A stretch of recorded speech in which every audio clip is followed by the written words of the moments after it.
To a new edition of the Patriots Beat podcast here on the CLNS Media Podcast Network and on Patriots Press Pass. Live mock draft show 2.0. Evan Lazar, Alex Barth with you as always. And we are going to take you through our second iteration of a Patriots mock draft here, going all 7 rounds, every single pick. We're going to talk about the board. We're going to maybe make some trades. We're going to have some fun with it. But the main thing that we want to do here today, that I want to do here today, is make a pick at 21. Last time we traded out at 21. It was the right thing to do based off the way that the board went. But I would really like to see us try to make a pick here at 21 today if it goes our way and see where things go from there. I feel like at this point, Alex, the overwhelming consensus is that the Patriots are going to trade out at 21. Now it's becoming almost too much of a hot take, right? Or too much of a take, a hot topic, I should say, and too much of a groupthink that maybe they actually do something different with that pick than what we're all anticipating. So we're going to get into that. We're getting into the mock draft. Let's get right into it. Not much else going on, so we can just pull the mock draft up right now.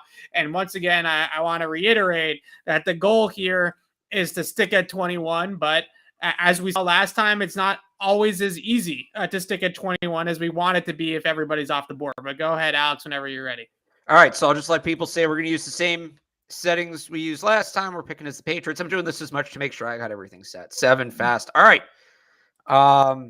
We're not trading up. We agree we're not. We'll do a separate trade up. Maybe that's next week. We will do a trade up mock draft. But let's see. Remember, last week we got no help from the board. None. Let's see how that changes a week later. Still okay. There's a couple of directions we could go here.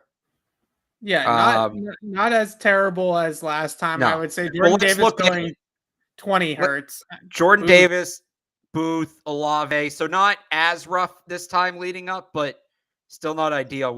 There's Jameson Williams. Oh, yeah, but Trayvon Walker went very early. Look, I understand that people. Whoa, Ahmad Gardner second. Okay. I understand that people come at us about saying that too many guys are going to go and whatnot. The way the board played out this time, and just the people that are off the board going up at 21.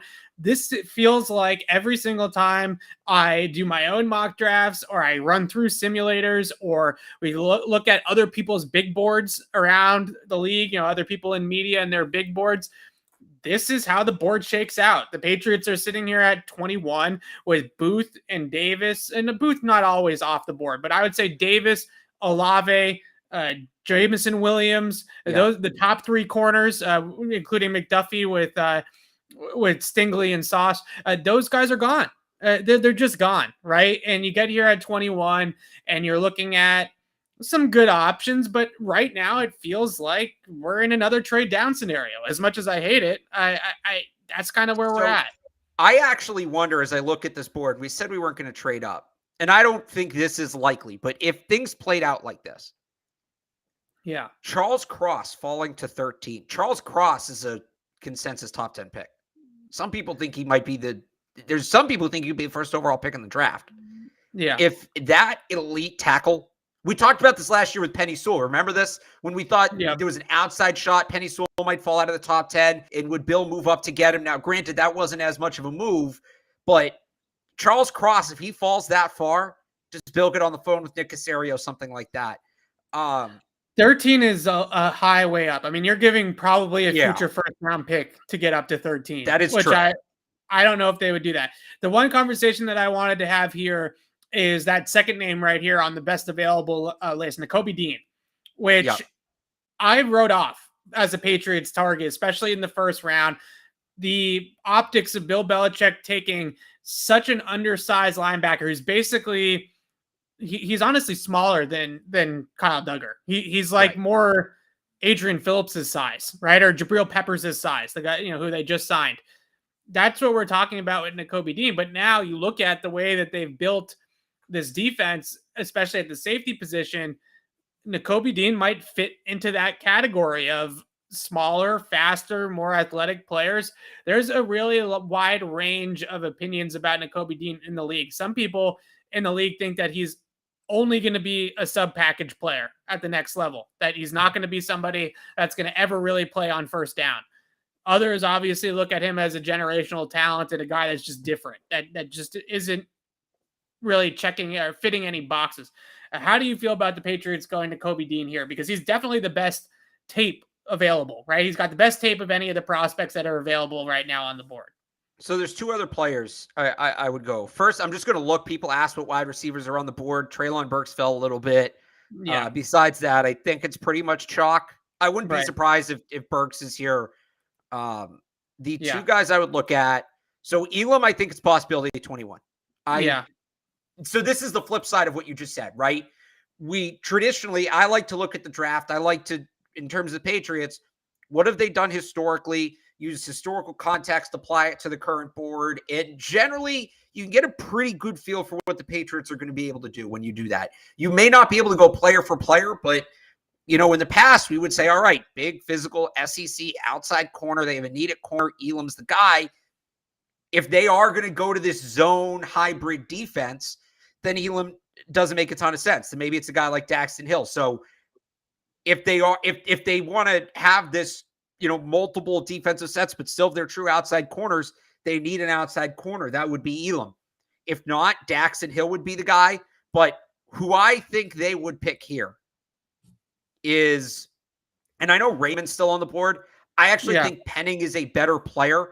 Left tackle has been such a sturdy position under Bill Belichick. Outside of that 1 year where Wynn got hurt, they've really just had three players play that spot for the last 2 decades. Matt Light, then Nate Solder, and now Wynn. Those three guys have a lot in common. They're all high draft picks. Matt Light was early in the second round. Wynn and Solder were both first-round picks. They're all Senior Bowl guys, too. Wynn's in the last year of his deal. I'm not sure that he's a long-term fit. Trevor Penning is one of those more lean, athletic left tackles that they like. He's a Senior Bowl guy. There is a long-term need at the position. They like to stay ahead of things at tackle. I think the pick here is Penning. I actually agree with you. I think the pick here would be Penning as well. I don't love the optics of not going defense here and not going corner, but you made a compelling argument. The problem that I have with Penning here is, unless, and maybe we could do this, maybe not today because it's getting a little bit crazy, he's not going to play as a rookie. So you're basically telling yourself that you're redshirting your first round pick. Are the Patriots really in a position to be redshirting draft picks right now? They need guys that are immediate contributors. I don't know that it's a lock he doesn't play this year for 2 reasons. Okay. First off, we know, and he's a left tackle long term. He could be a functional right tackle, right? So between Trent Brown's injury history, Isaiah Wynn's injury history, but what are the odds both of those? He's not coming into camp as a day one starter, is my point. But so what I would say on top of that, and I'll bring back something I've said since early in the offseason. Let's say he comes into camp and looks really, really good. And then some other team somewhere loses their left tackle. Suddenly you can move Isaiah Wynn and maybe pick up some serious value. Yeah. I don't know that Isaiah Wynn is a lock to be if they draft Trevor Penning, I would call that an open competition at left tackle. I wouldn't lock it in that Penning is redshirting. I would call that an open competition. Okay, well, I like Penning's tape. He's a physical guy. He definitely has the grip strength and some of the athleticism that they look for in that position. He's nasty, got some of that mean streak to him. I don't love going tackle here. I really don't, especially in this draft. I think that there are options, third round, fourth round on the offensive line. You can get starting quality players. My vote here would be to trade back. Honestly, I know we said we weren't going to do that, but I would trade down. That's what I would do. I don't know. Well, let's see who we're calling. We have. Yes, we have. If we're trading back, we're trading out of the first round. Okay, well, I don't want to trade out of the first round. I think the sweet spot to me to trade back to, we've done this before, and we know that if we trade back all the way back to 32 like we did last time, we're going to lose Keir Elam, right? We know that. Here's the one thing I'd say, hypothetically. How dumb do we think Washington is? Because in theory, this pick could be insanely valuable. I don't think they're going to trade that pick. That could be a top 10 pick. All right, then I don't think just pick here.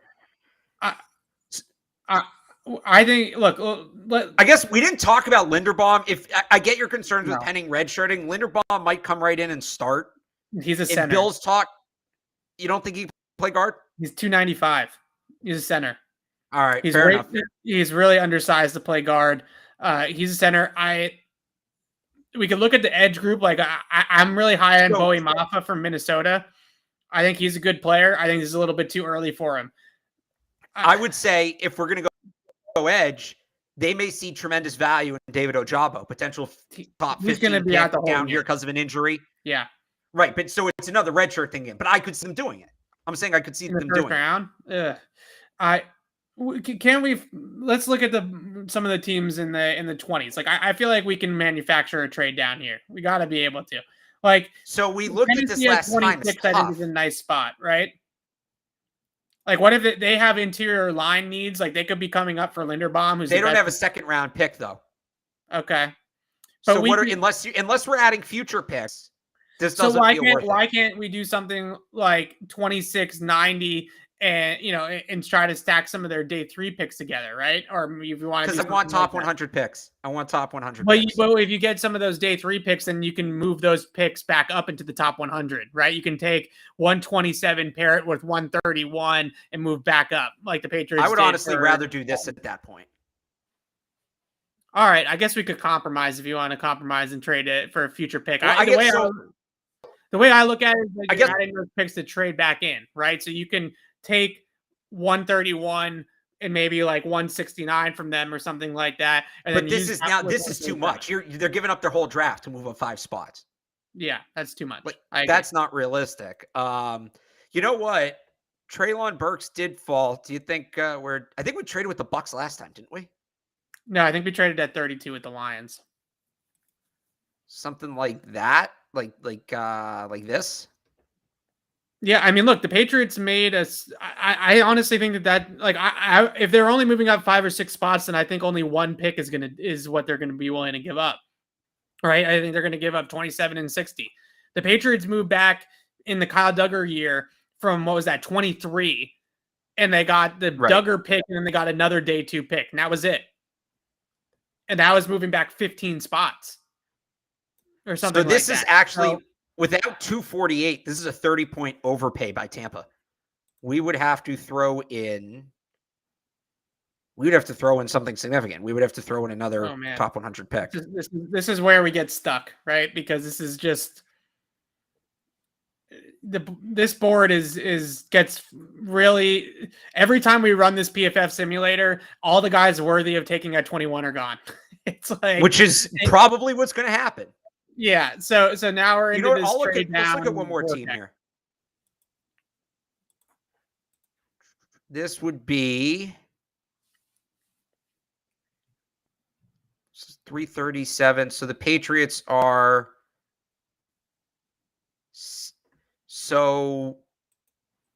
this would work. All right, although we're not adding any top 100 picks. I guess we are moving up from 80 to that still doesn't feel like it. You know what? We're trying to do what the Patriots would do. If the trade's not there, they'll just take their guy regardless of range. Who are you trying to trade down to get? Elam? Maybe we're going full circle. Maybe we should just take Elam at 21. I think like that seems to be the unless we think they're going zone defense. If they're going zone defense, that doesn't make sense. I think if this is the guy that we are trying to target by trading back, and I think we're getting way too into the weeds. I think we should just take Elam at 21. It's a little high, but I think it's worth it because we can't. This is what's going to end up happening, right? So let's do it. Elam at 21. But so we don't think they're going fully zone defense then? No, I don't think. What about Hill? What about Hill? I like Hill too, but I don't think they're going to take him in the first. I think that he would be another trade back guy. Okay. So I don't know. You don't think they're going fully zone? Because again, we're trying to predict what they're going to do. I don't think they would ever go fully zone. I think they're always going to have man principles. You're always going to need an outside corner. Like you're always going to need to have one guy that can go out there and match up. I like the idea of them getting Daxton Hill too. I do, but I think that's a trade down. So we could trade down further then. We could trade down to like Cincinnati again and see if we can get Hill there or to we could do that. Now we're in on 12 minutes on the first pick, so we've already technically we have 15. Right? Yeah. So we could go to Cincinnati. We could try to call Cincinnati or Detroit. Yeah. Does this work? Let's see here. 184 plus 175 is I don't even know what that is. Do you have any idea? What? 184 plus 175, 359. Yeah, that's a gross overpay by Detroit. So that's probably not it. I think it's 32 and 66. I think that's the trade. That works. Yeah. Do we want to do that and see if we can get Daxton Hill? Or maybe Elam falls. Maybe we can get Daxton Hill at that spot. Boye Mafa, I think, is a good option there. So let's do it. All right. So here we go. We're trading down again. This is it? Yep. This is it. I don't care. Damn. Just tell them they're taking it. Throw in 210. Just force the trade. I'm not forcing it. We're doing this for real. They don't want to do it. This is what happens. This is a fair trade. The fact that it's not taking it is ridiculous. Like this. Let me see. This is a fair deal. 184 plus 76 is 260. Pat's pick value is 261. All right, I threw in that other pick. This is actually like spot on the trade chart. Fine. Yeah. Everybody's gonna make fun of us for forcing the trade. No one's gonna make fun of us for forcing the trade. All right, there you go. Here goes Daxton Hill with the next pick. All right, so did he actually go? Evan. He did. He went at 31. Where did Kyer Ilum go? Did he go up here too? He went like 23. Okay, so this board is telling us that Kyer Ilum is at 21 is not a gross overpay. Just for future reference. And where did Penning went 22? All right. I really like Boye Mafa here. I do. Is he going to play year one? That was the whole thing. Is he going to play year one? Yeah, absolutely. They just got rid of Kyle Van Noy. They still haven't re-signed Dante Hightower. They need that Van Noy Ninkovich edge position, right? That hybrid edge role. Boye Mafa checks that box through and through. He can play edge, he can rush the passer, he can drop, he can set the edge. I'm going to have him in one of my mock drafts because I know that this is a guy that not a lot of people are talking about.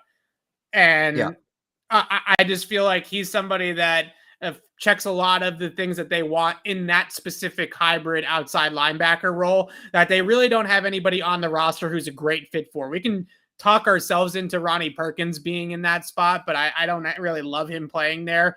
And you can also forget about Josh Uche playing there. He's not going to play strong side linebacker, right? He's not going to play over the tight end. Mafa, 260, really good 40 time, really good athlete, tested out the nose at Indy at the combine. And like I said, has that nice blend of that 3 boxes checked: rush the passer, drop, and set the edge. Not the pick that anybody wants, not the sexy pick. Other than that, we lost the guys that we wanted here. So I told you, I tell you. I mean, Keon Green's still here. There's a day one starter. Ugh. All right, I think you're the one who wanted to trade down. So if Mafe's your pick, if you're going to own it, that's your pick.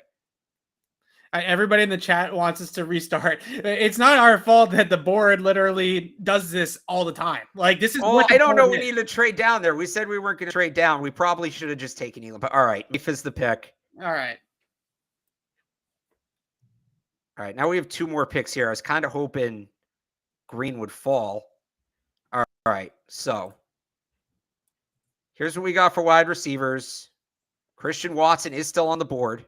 Yeah, I also like Alec Pierce a lot for them too. Watson's better, though. Watson's better, but I didn't think he would be here, to be honest with you. Here's what we got for corners. Roger Mccreary is interesting right here. Roger Mccreary is interesting. I think that their needs really push up a guy that has some more size than he does.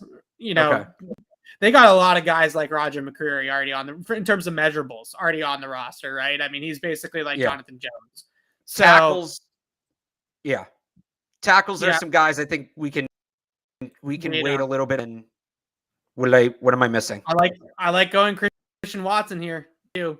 There was linebacker. I wanted to look at linebacker. I like Christian Watson here. I don't know. I like Christian Watson here too. I like Christian Watson. This is a great spot for him. All right. That one was easy. We actually agreed. That was the easiest pick we've made in two of these mocks. All right. We got screwed in the first round again. I think we go tackle or corner here. So I know that a lot of people are going to lose their shit when the Patriots do this, but would you be surprised at all if they reach on Zion McCollum? Because I wouldn't be surprised at all. And that actually makes me feel a lot better about skipping on Elam. That's the type of guy that they reach on. A absolute stud at the FCS level, Senior Bowl, combine standout, amazing 3-cone time, physical, long press man corner, great ball skills, had 13 career interceptions at Sam Houston State, which, by the way, Sam Houston State, they won the national championship, I think, 2 years ago at the FCS level. It was not last year. Last year, defending. Right. So that school has played the best of the best in the FCS, right? This is not right. This is way different than even like Lenore Ryan at D2 or something like that. This is a school that plays all the good FCS teams every single year and won the championship a year ago. 66 for a lot of the consensus is way too high for Zion McCollum, but I don't think Bill Belichick gives a crap about the consensus. So a couple things. First off, do you have that running tracker? We meant to put that up now that we've made multiple picks. All right. The one interesting thing, I wish we'd gotten to have this conversation. George Pickens went just before. Pickens or Watson, if it gets to that point, I don't know that both of those guys reach 54, but that could be a really interesting conversation. In terms of, like, I think they might reach on McCollum, but could they get him at 85? They probably could. This is what we've done so far. So, like, that's the thing. I wish, like, Nicholas Petit-Frere was still on the board here. He'd make a ton of sense.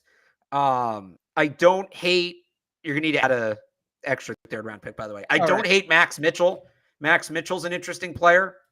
So, yep. Are you convinced the pick here is corner, or do we go tackle net? Because Tariq Woolen, like the description you laid out, Tariq Woolen fits all that, too. We'll get one of those two guys at 85. Zion's got better tape than Tariq. I think Tariq Woolen is way more of a projection than somebody like Zion McCollum is. He's someone that's straight up traits-based, right? So you're just strictly going on what he's got in terms of measurables. Whereas I think a guy like Zion McCollum, you can actually turn on the tape and say, okay, he does this well, right? You know, he's got this production. I think you could probably wait on Zion McCollum, especially on the PFF mock draft, right? I mean, I don't think he's going. Right.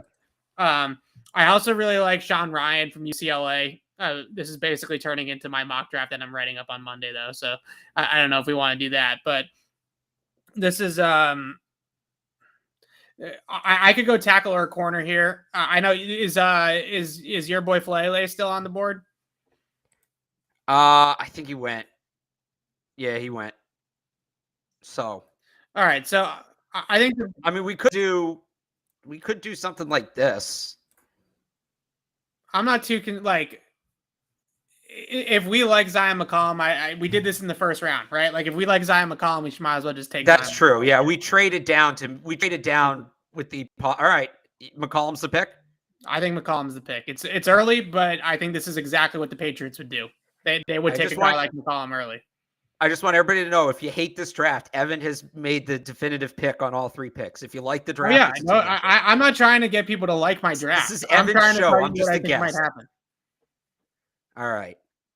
Going down to 85 here. Oh, see here, Josh Pascal, Kirby Joseph, Sean Ryan. Those would all be good picks.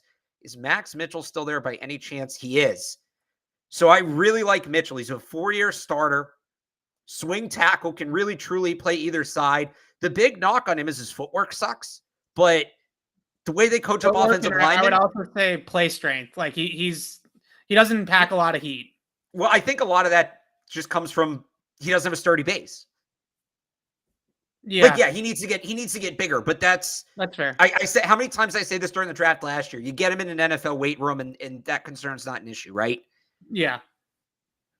Think you're making this pick for Max Mitchell to potentially compete to start at left tackle in 2023. I just wonder if a guy like Max Mitchell, to me, at least right now, the way that he sizes up is more of a zone blocking scheme type of guy because he's not the big people mover tackle that they typically want, especially on the right side. I guess if you put him on the left side to be a little bit more athletic, that would be fine. But I mean, he's not big enough to play the right side in New England. No, he's not. He has to be a left tackle. What I like about Sean Ryan here is the versatility, right? He can play guard and he can play tackle. Well, he's off the board. Oh, he's gone? Okay. He went with the last pick, like before this one. Okay. So somebody in the chat did say double up at wide receiver. I would like to do that, but I think it's more. I don't hate adding a slot. I think it's more in the 4th round. Okay. I think 2 top 100 picks when you have the need at tackle is a little much. Let's look at the rest of the O-line board here. So they do have, this is just guards. They do have a need at guard. They might like Cole Strange. I could see them liking Cole Strange. Hang on. I want to pull, what are the other, like linebacker? Or maybe like D-line. Tackle, safety. Yeah. And yeah, I'll throw D-line on there. So here's what we're working with. Here's the thing about Cole Strange that I find very interesting. Cole Strange played some center. Remember last year when Bill gushed about, having that extra pair of center eyes on the field can make a difference? Yeah.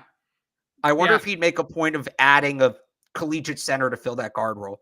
I think that a guy like Cole Strange could play day 1 guard. Like, I think he could be your starting. Yeah. I also think Luke Fortner could be that too, though, which you might be able to get in the 4th round. But I think, but our pick in the 4th round, it's not for a bit. That's Luke Fortner's right around 100. Strange is a day 1 starter, potentially. Like, you could get him into camp and he could be the starting left guard as a rookie. Well, if you're going to take a day 1 starter at 85, that's a pretty darn good pick. Yeah. So, I wish that he could play tackle too in a pinch, but I guess I'm being a little bit he did in college. I think like as a depth option, he could. Yeah. He's not going to start, right? Yeah. But all right. So Cole Strange? Yeah, listen, I made the first 3 picks, so you've convinced me to this one.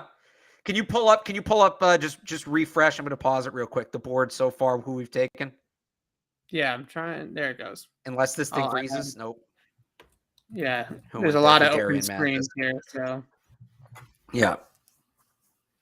All right. So here's what we did in the top 100. We still could use a tackle, a safety, a linebacker, maybe another wide receiver. Yeah. Yeah, I think I would love to get another wide receiver here in the 4th round if the board works out, right? So I think that would be a really nice pick. I also wouldn't mind going tackle and doubling up in the middle rounds on offensive line to kind of shore that thing up, right? All right, so I'll pull up tackle. I think we're good with Iowa, right? I wouldn't hate doubling up at corner. I don't know who's still here. Not a ton. That's probably later. Tackle. I'm assuming Marcus Jones went, right, at corner? Yeah.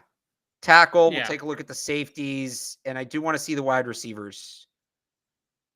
Yeah, there's not much in terms of wide receivers right now, unless guy like Beau Melton a little bit later. But here's the next pick is until 170. This might be a spot for Beau Melton, let's see who's calling. So if we did something like 147, is that the... All right, I'm going to move it up a little bit. 135. We know the Chiefs like to move, right? True. So what we're getting... So that's like a 4-point difference. So we could do... I mean, we don't really want future picks at this point. No. We got no need for them. It would be that. Right. I don't have any need for 6th and 7th round picks in 2023. Well, no, I'm saying, do we want to add more late pick? All right, so fine, like this. We're making a ton of picks at this point. I'm saying let's take future picks because we have too many right now. Okay. The other I would rather try to trade up from 170. Trade up from 170. Right? I was just about to say that. Okay, so if we're gonna do that to try to grab Beau Melton, who are we taking here? I think you got to take a tackle. A guy like Chris Paul is interesting. He could probably play 5 different spots. Honestly, I don't know if he can play center, but he did it Tulsa. Yeah, but he's got tremendous versatility.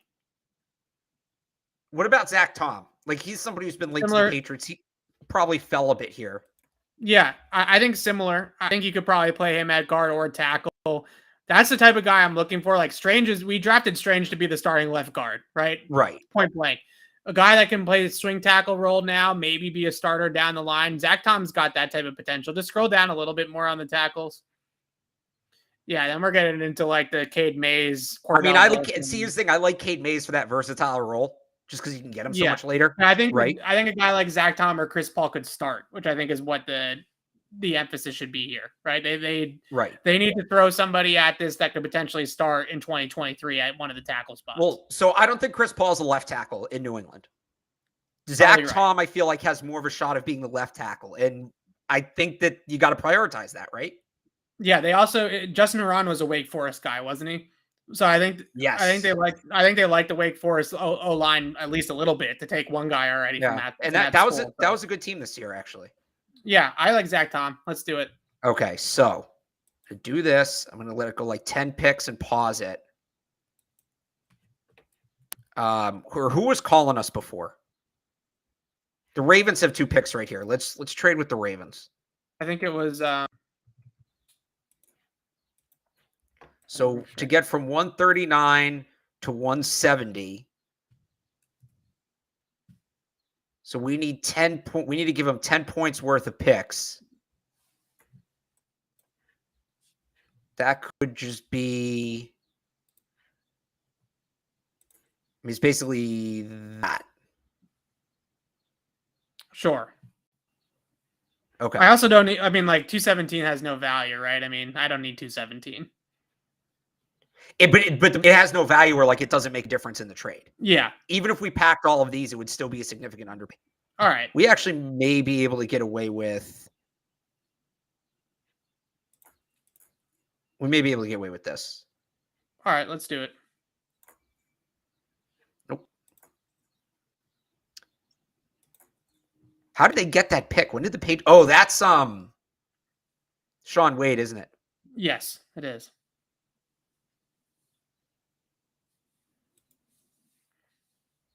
Cool. So I think Beau Melton here. Yeah, I like that. He's a guy I could see up to get. He's a slot receiver, which Jacoby Myers in a contract year. He's a kick returner. He's a punt returner. We already got our X receiver in Christian Watson. Yep. Makes a ton of sense. Yeah, and he can carry the football. He could potentially return, I think, as well with his skill set. So yeah, I thought I said that. Yeah. Oh, okay. Yeah, it definitely killed the 3-cone. He did. Yep. All right. And now we go a while without a pick. That's fine. I think we're into the territory now. Maybe try to get some guys that are, going to contribute. Special teams guys. Safety, special teams, that type of thing, right? Actually, have we had a good enough draft, Evan? He's not going to be on the board here. It doesn't matter. He's not realistically going to be on the board. So let's look at these are the positions like I like on late on day 3 here. I'm going to pull up running back. I'm going to pull up safety. See, maybe a defensive tackle. Yeah, we took an edge rusher. We took Mafe. Mafe, is that what it is? Mafe. Okay. I think it's Mafe. So I wouldn't hate adding a like nose guard here. I don't really see that guy right now. Maybe we get him in a little bit.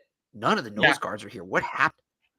Where did Marquand McCall already go? I mean, this would be perfect. This is a great spot for him. Yeah. Yeah. No, he went. Where did he go? He obviously like just went. No. Yeah. 190. Yeah. Okay. What about Noah Ellis from? Sorry, who are you going to? Noah Ellis off board. I like him too. What?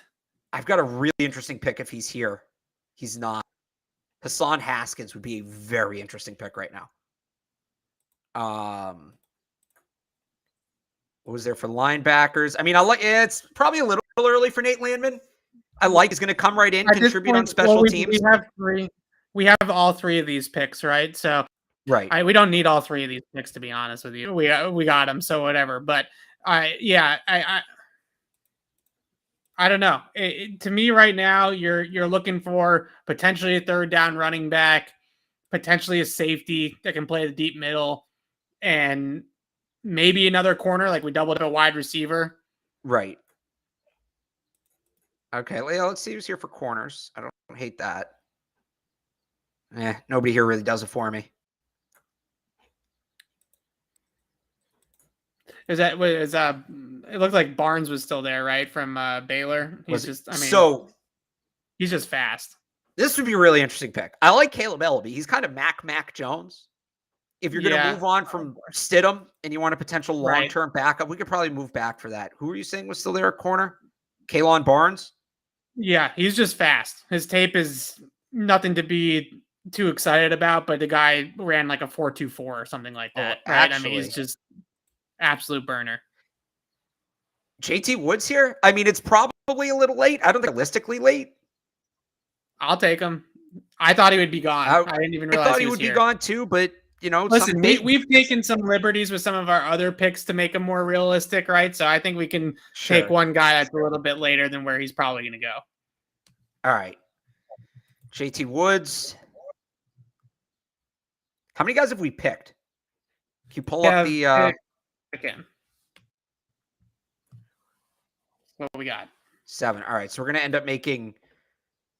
Actually, I wouldn't hate trading one of these. 9 picks is a lot. Yeah, I don't really think we need the 217. I don't know. We could just dump it for a pick next year or something like that. That's what I'm thinking. If you want to get fun with it. So, okay, here's a really interesting one. Chig Nkonkwo is kind of like Jonnu Smith. He's a move tight end, H-back type, really good with the ball in his hands. He's 6'2", so he's not like a big guy you're going to run the seam, but if they're going to go that route, right? If they're going to, and we think that they might add, like the fullback position may not be done. It might just be done as we knew it. This would essentially be, this pick would be, if they're not going to use Jonnu Smith primarily in that role, this pick would be, hey, Dalton Keene didn't work out. Here's a guy with a similar skill set that maybe can fill that role. Yeah. So I'm assuming Christian Hayward's gone, right? Oh, I don't know if so Christian Hayward would be Christian. It looks like he is. Yeah, he would be Connor Hayward. That's what I meant. Connor Hayward. Connor Hayward here is really interesting too. But Connor Hayward, they're going to trade back to the 7th for Connor Hayward. Connor Hayward is more of a fullback. Like he's not. You're going to get got some Swiss Army knife to him though, right? I mean, he's got some athleticism and some pass catching ability. Like I think he would just be a guy. On top of the fact that he's got the pedigree and the off-field character and all that kind of stuff, he just feels like the type of guy that they would like, right? Just one of those football players. Well, so then why don't we do this then?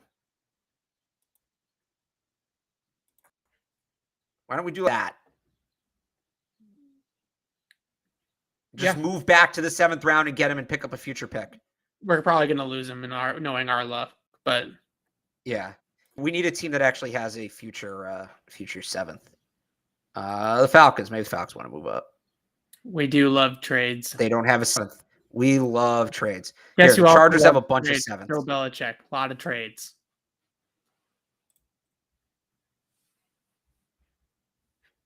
$236. Yeah. They don't. Here I go. Like, perfect being the enemy of good, trying to get these 7th round picks right.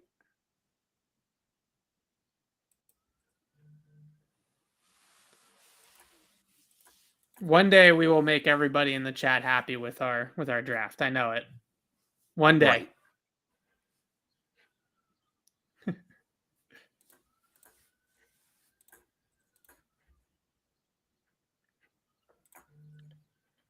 I'm trying to like get a fair trade here. None of these teams have their own picks. It's very annoying. You're thinking too much. Boom. Here we go.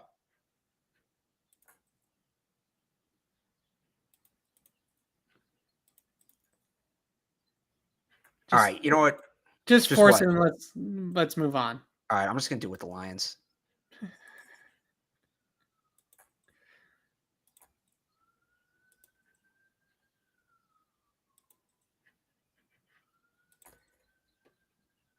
All right, now we have this pick. Oh, Charleston Rambo would have been interesting. So here we are again. Maybe this is where we take Nate Landman. Let's take Nate Landman. Special teams contributor. Did we take him last week? I don't think so. think we did. We're still in the 6th round, right? Nate Landman. Yeah. Are we taking Nate Landman? Is that the pick? Yep. I already or do we want a running back here? Hang on. Nope. Running backs are here. Nope. Yeah, no. Nate Landman's the pick. Nate Landman. He's going to play on special teams. Perfect. Christian Watson's name is too long.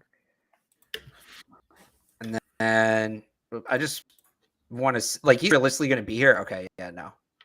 All right. So we're taking Connor Hayward. Yeah, I like that pick. I still don't think that they're going to go completely no fullback whatsoever, right? Like, I think there's I agree with you. There's going to be some sort of role that resembles a fullback. Absolutely. Yeah. All right, let's put this up. We took, let's call him a fullback. Connor.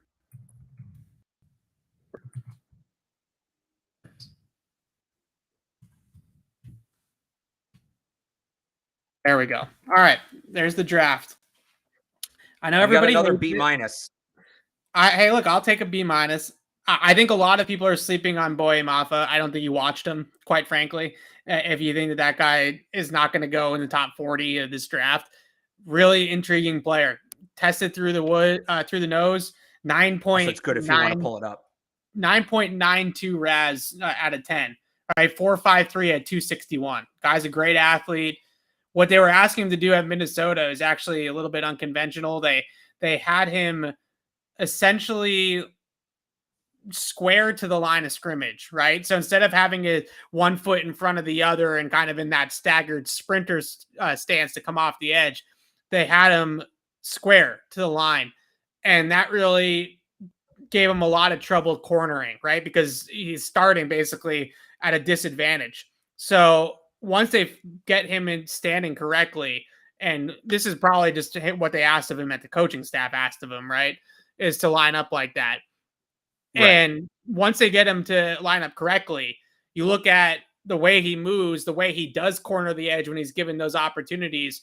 He's a guy that can get after the passer. He's also somebody, I mean, PFF gave us an A for taking him at 32, by the way. Just saying. He's our best. All right, pick. But they also gave us an F for taking Beau Melton at 139. So yeah, maybe they think we're a little too high on Beau Melton. They're too low. I like Moffitt. I think he's going to be somebody that, again, plays that Kyle Van Noy role. They have not gotten somebody that can play that role. And we've seen over the years, Alex, how important is that role in their defense, right? Whether it's Van Noy or going back to Rob Ninkovich, Dante Hightower has done it a little bit. That's the type of role that they really need to have in this D. And I think Moffitt can do it. We like Christian. I think we both like Christian Watson at 54 in particular. Where's the guy in the chat who comes in here every single week and demands we take Christian Watson at 21? Yeah. We finally took him and he's not here. I know. Come on. You missed it, buddy. That? Yeah. So this is, I mean, just immense high upside pick. Like that's what that is. And look, if he doesn't work out, Nels Nagler's on a 1-year deal. You revisit it next year, but the upside's tremendous. I think outside of Jamison Williams, Christian Watson may have as much upside as any receiver in this draft. I think his floor is a little bit lower, but his upside is, I mean, athletically, he's off the charts. So what really swayed me on Watson had nothing to do with his combine. When I was watching him on tape, it's actually the ball carrying. They would use him on jet sweeps. They'd put him in the backfield sometimes and hand him the football. The Patriots would or North Dakota did? North Dakota State would. Okay. Because I was going to say, we said they were going to do all that with N'Keal Harry, and then that never happened. Most importantly, the reason why I liked it so much was because you saw how loose and fluid of an athlete this kid is, right? Sure. He's not that stiff, upper, rigid, high-cut player. He's somebody that can sink and can get low and can make moves in the open field. When I watch a guy like N'Keal Harry in college, or I watch a guy like Treylon Burks, I see robotic, I see rigid, I see stiff, right? Christian Watson's, he's got some fluidness to him. He can move around, he can wiggle, he can cut. I think that he's going to be a lot better route runner than people think. And then he also got the speed and the size to take the top off the defense.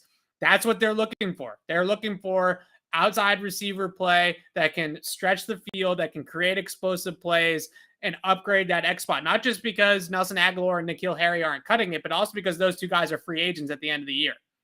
So they need somebody under contract that can play full time on the outside past 2022. So I think Watson's one of those guys. Yeah. That's a real future pick. That's a real, you ideally fringe top 50 pick. You want him to contribute in 2022, but that's more about 2023, 2024.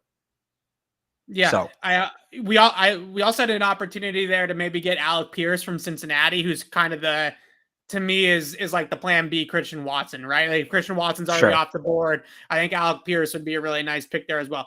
Zion, I don't care if they gave it a D- because I don't think Bill Belichick's going to care. Yeah, I think we need to explain this pick to people.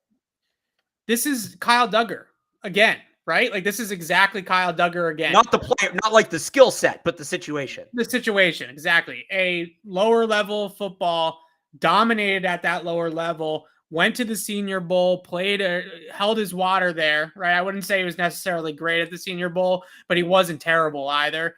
And then he goes to the combine, a 6.48 second three cone.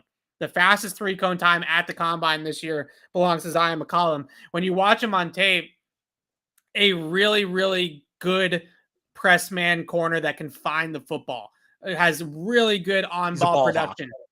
13 interceptions, uses his size, uses his length. This is 30 picks too early for Zion. What do we take him at? 66. It's early. They don't care. If they like the player, they would take him at 66. I think a lot of mock drafts will have him at like 90 something, right? I don't think that they care. And again, let me remind everybody, we're not doing what we would do. We are doing what we think they will do. Yeah. And McCollum is there kind of like McCollum is a guy, ideally, like JC Jackson. You're going to put him out there on the team's best receiver. He's going to beat the crap out of the guy for 60 minutes. You're not going to have to worry about him. That's what McCollum projects as. There's only a handful of those corners in this draft. Some of them the Patriots just aren't getting. Stingley, Gardner, Patriots don't have a shot at. I think Booth is that guy. It's a coin toss. If he was there at 21, we would have taken him at 21. We wouldn't have hesitated. But he wasn't there at 21. Elam's the only other guy who's fringe. I don't truly know how much of a gap there is between Elam and McCollum. I just don't love Elam at 21. I like the player, but what I saw out of Elam on tape was that anytime a guy that could really cut at the top of the route and really break, especially on in breaking, he loses them, right? He's a little bit stiff. His hip transitions are not as smooth as you would want them to be. And I get that the measurables are good. I get that the combine was good. He's got that alpha demeanor, which I really like about Elam, but he's got some flaws about the way that he moves on tape. He is not as perfect as a lot of people think he is. And I think 21 was be a little bit too high, but what we've seen with the PFF mock draft simulator is every time we trade down out of 21, he's gone by the time we pick. Right. So that seems to be that 21 to 28 range, I would put it at. Kansas City's got both those picks at the end of the first round, right? They got he's not getting past there. Right. Kansas City's taking it. Right. So that's where we're at. And again, I don't necessarily think he's worth that reach when a guy like Zion McCollum or Tariq Woolen is on the board. Right. And I don't think the Patriots will see it that way. I do want to go back real quick. Yeah, go ahead. Go ahead. I just want to go back to Tennessee too. Is another one, yeah. Another long. He had a rough Senior Bowl, though. Yeah, he did. He had a rough Senior Bowl, and that's not in terms of the Patriots. If we're projecting the Patriots, that's something they're going to weigh in. I just want to backtrack to Christian Watson before we move on because I kind of brought this up during the draft and we glossed over it. George Pickens went 50th. We took Watson 54th. I don't think both of those guys make it to 54. It might be a case where neither of them do. Yeah. But hypothetically, if they do, I mean, those kind of feel like if they're going to go second round receiver, those are the guys. Yeah. Yeah. If they were both on the board, would you still have taken Watson? I don't know. That's tough. I hope Watson. We get that at least one point in this because I'd love to have that discussion. That's why I'm bringing it up now. I don't know that we're going to get that chance the way we do these mocks to have that discussion. This maybe next time we try a different simulator just for shits and gigs because we keep on getting screwed at the top of the draft by this one. I don't know. All right. Next time we're not trading down at all. We keep saying that, but then we get to 21. It's like, do you want to take Bernard Raymond or Kier Ilum at 21? I mean, it's high. I would have taken Penning. I told you I would have taken Penning. I know. I see what you're saying with Penning, that there's an opportunity to potentially have him start or have him play as a rookie. It just really feels like this Patriots team, especially with the fact that they didn't really do much in free agency, they need to be drafting guys at the top of the draft that are going to be plug and play players, right? It doesn't necessarily need to be a superstar, but a guy like Mafe, I think you can put him in on the edge and he can play year one. Christian Watson, you can put him at the X and he can play year one. Zion McCollum, maybe a little bit more of a project, but now we're getting into the third round. I think at the top of the draft, I just stress that I think they need to have somebody in there that's going to play right away. Now, you could definitely talk to me about them taking a guy like Penning at 21 and then on day 2 calling somebody up and trading Isaiah Wynn for another pick. I thought about saying, why don't we do that now that you can trade players on this simulator? Maybe that would make. I thought about that. I would be more inclined to think that would make more sense, right? I think that's sure. Yeah. All right, let's go through the rest of this draft here. Cole, so we do think we got a starting lineman though in Cole Strange. Yeah, I do. I think that's a guy that can come in and play guard right away for the Patriots. Really interesting, fun player in terms of that guy. He wears his hard hat, right? He just brings it every single game. Great motor, great tenacity. I think he's got far more upside, but we talked about them having a guy that can play in there that has some center experience, that kind of knows protections, know the line. They really did well with that with Ted Karras in the lineup. And I think Karras also is maybe underrated in terms of his physicality and the nastiness that he brings to the table. I think Cole Strange is a lot like that. Yeah, and I think I said it when we were talking about this during the draft, and I'll say it again. Belichick talked about the value last year of having David Andrews and Ted Karras, who are both centers. Yeah. At the line of scrimmage and what that means for pre-snap communication and pre-snap identification. Strange was primarily a guard at Chattanooga, but he played some center. I don't know that he's going to have the same impact that Ted Karras did, who played center in the NFL for a full season, but you do get a little bit of that. So that one's interesting to me. Yeah, I agree. I like that pick. I love Zach Tom too, because I'm really high on Sean Ryan from UCLA, but I think Zach Tom has a similar projection to the NFL where he has an opportunity with his movement. He's really quick. He's really agile. He can move laterally. He can get out of his stance. I think he can play guard or tackle, which I think is definitely something that they need to have here, because whether it's playing him at left guard or it's backing up Isaiah Wynn and Trent Brown or potentially starting there down the road in 2023, they need somebody that can play both inside and outside. And I think Zach Tom can definitely do that. Has the athleticism to certainly play tackle, even though most project him inside the guard just because that's probably where he's going to be his best possible self. I think that there's going to be plenty of reps for him at tackle if they take him in training camp and things like that as well. Yeah. And then we moved up to get Beau Melton. I think this is the first time we've moved up between the two drafts. Melton's the kind of guy they'll move up for.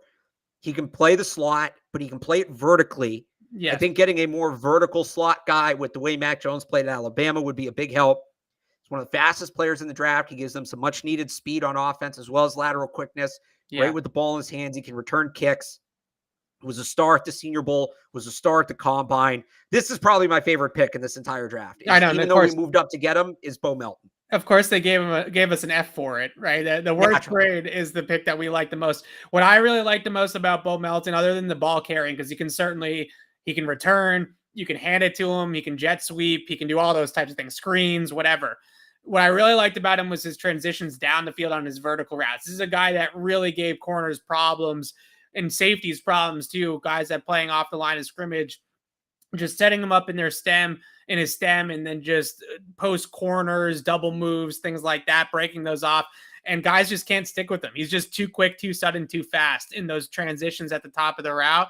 So I think that he's going to be a really interesting and fun player for them. I think he has a little bit of Isaiah McKenzie in him, but I think he's maybe a little bit more complete.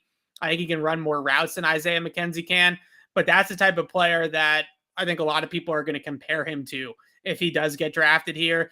And he went to Rutgers. So we got a Rutgers guy, which I think is going to start happening again. So checks a lot of boxes.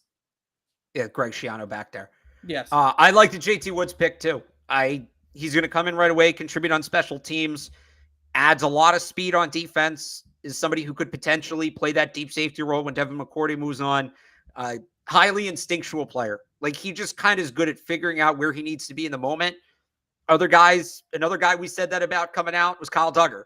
That was the big thing that stood out to me about Kyle Duggar, was he could just see what was in front of him and recognize where he needed to be.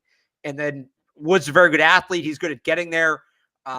He can still get baited at times, which is kind of why he's going to fall. He's still a little raw, but I love the idea of Woods working with Devin McCourty for a year. Yeah. And kind of seeing the player he is after that. I think he could be something. When you play deep middle, you want, obviously, range is number one. You got to have the sideline to sideline range, and he's got that. But he's also got really good length too. He's long. He's got a big wingspan. He's taller. He's got a pretty good vertical too, if I remember correctly from the combine. So he's somebody that I think can potentially be that center fielder, range over, make plays on the football down the field. If anything, if he's not a good Devin McCourty, he's Duron Harmon, right? He's somebody that can play that role in more of like a dime package situation. I think that's a really nice player for them to have. Interesting comment in the chat. I didn't even realize this. We didn't take anybody from Bama, Georgia, or Michigan. Yeah, didn't fall that way. I don't know. It really didn't. Hassan Haskins at the end would have been interesting. Yeah. That's the one, but we just missed him. Nate Landman. Special teams contributor right away. East to west linebacker. Another very instinctual player, multi-year captain. He's on the smaller side. I don't think he's necessarily going to be a defensive player year one. You kind of hope he grows into that, but Nate Landman screams the kind of guy who's going to come in and contribute on special teams for 10 years. He kind of reminds me of Nate Ebner. I think he maybe has some more versatility. Like, I think he maybe could develop a role as like a third down coverage linebacker. Is going to give you like 20% of snaps on defense within 3 or 4 years. But he's going to come in and contribute on special teams for a long time. And he's going to be a high character guy in the locker room and all of that. That's who they want. They want those guys in the 6th round. It would make sense. So that feels like a very them pick.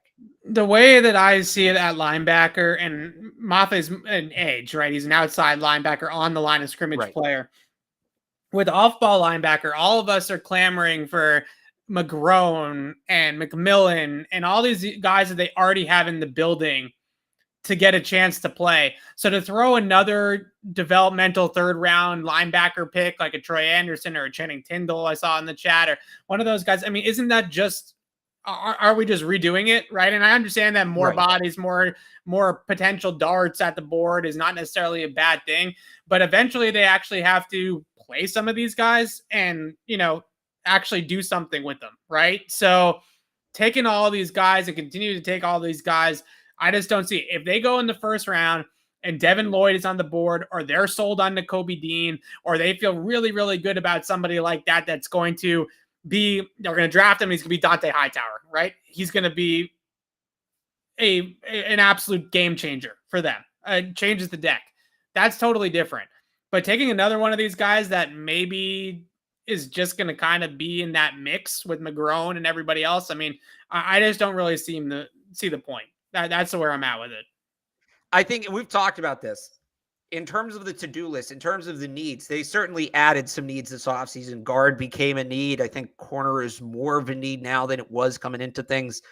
The one position I think they've done a pretty good job of addressing is linebacker, between bringing in Mac Wilson, bringing back Juwan Bentley, some of the internal additions they'll have, McGrone, McMillan. Like, I think linebacker may be all right. I really do.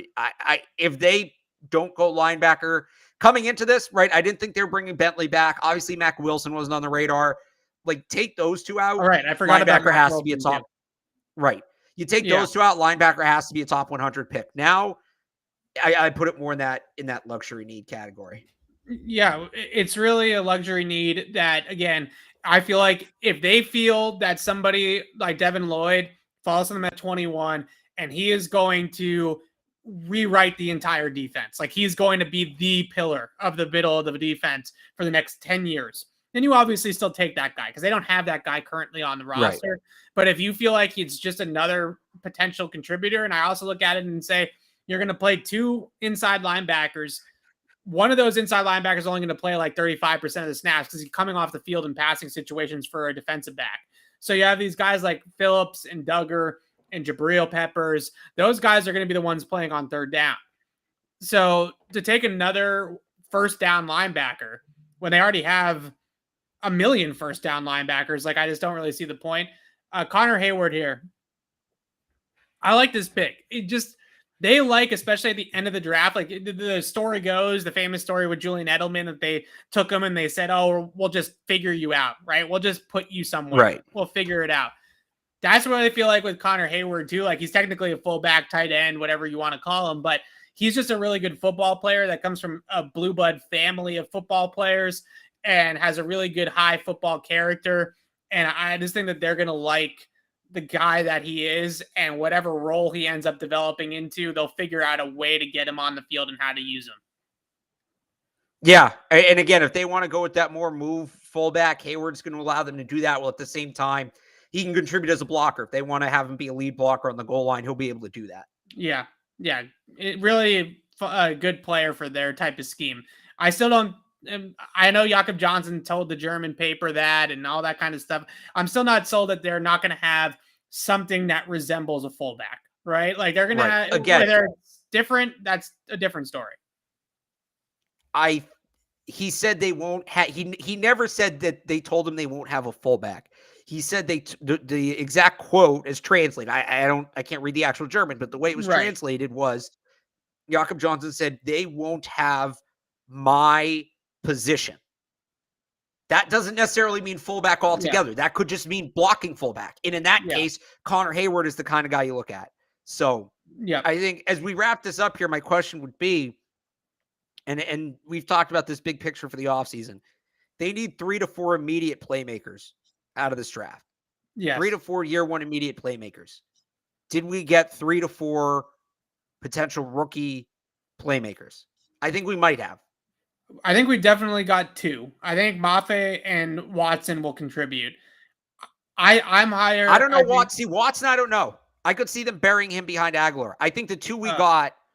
I think he's better. He's going to be better than Aguilar real soon. Yeah, I think Strange is the other one because he's going to be a starter. Yeah, he'll be a starter. I still think that Zion McCollum will have a role maybe later on in the year. Maybe that's somebody. I'm talking Mac Jones, Christian Barmore, Ramondre Stevenson level contributor. This draft, how many of those guys did we get? I don't know if this draft hits that nail as hard as they did last year, right?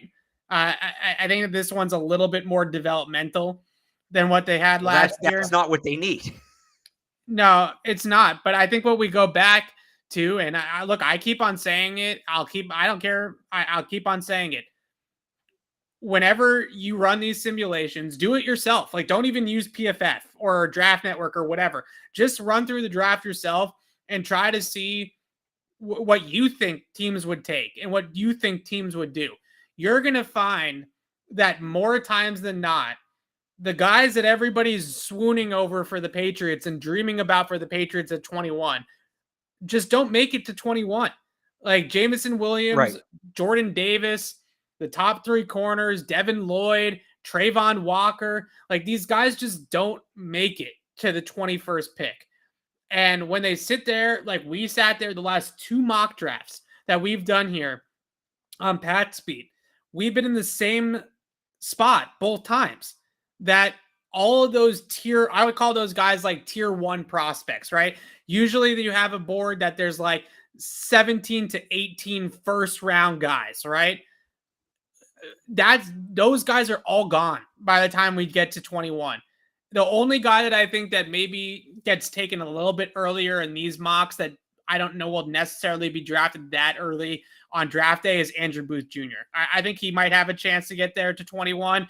Pretty much everybody else, I think that they peg Olave, Jamison, Jordan Davis. Like, I just don't think that those guys are going to be there. And those are all the guys that everybody wants. Like, if we put, Chris Olave's name there at the top of this list and everybody's like, oh, great draft, guys, right? And it's just not realistic. Like, I hope it happens, but I just don't think it's realistic. Yeah, and again, I'll throw a disclaimer out here one more time. We're trying to use historical context and the information that's available to project what the Patriots will do. It's not necessarily what we would do. And this feels kind of like how they'd approach it. So. All right. Well, we will have another mock draft next Thursday. We'll try to do better for all of you haters in the chat, and we'll see what we can do there at 21. I want to take somebody better at 21. Like, I not better, but you know what I mean. Like, I want to take a splash. I want to take Chris Olave. Right. I want to take Jordan Davis. We'll hopefully get it into a simulation eventually with PFF where one of those guys is available. But for right now, it just doesn't seem like that is happening. And I think that these picks that we made here today are guys that you can look at and say, this is your role. And I think that that's sort of what the Patriots do, right? Like Mafe, we know, strong side, outside linebacker. Christian Watson, ex-receiver. Zion McCollum, outside corner. Cole Strange, left guard. So I think that we have those hit there. I think maybe we could have done a little bit better in terms of the day one immediate talent that we got, right? And that will be maybe a little bit more of an emphasis next week. But Tuesday's show, we'll do news, notes, Patriots stuff. We'll look a little bit more at the positions in the draft too. I want to start doing some positional previews. We're going to have some guests on with us, hopefully, to be able to do those previews with you guys. And then Thursdays, we'll stick from now until the draft with these mock drafts. So you can come back next Thursday. We'll do mock draft 3.0. We'll do another one of these. And hopefully we won't have to trade down. Hopefully we'll get somebody that we can stick with there and take at 21. But until then, signing off for Alex Barth, I'm Evan Lazar. Thanks for watching, everybody. We'll post this clip or this draft on Twitter as well, and you guys can kill us there as well. But thanks so much for watching. We'll see you guys next week.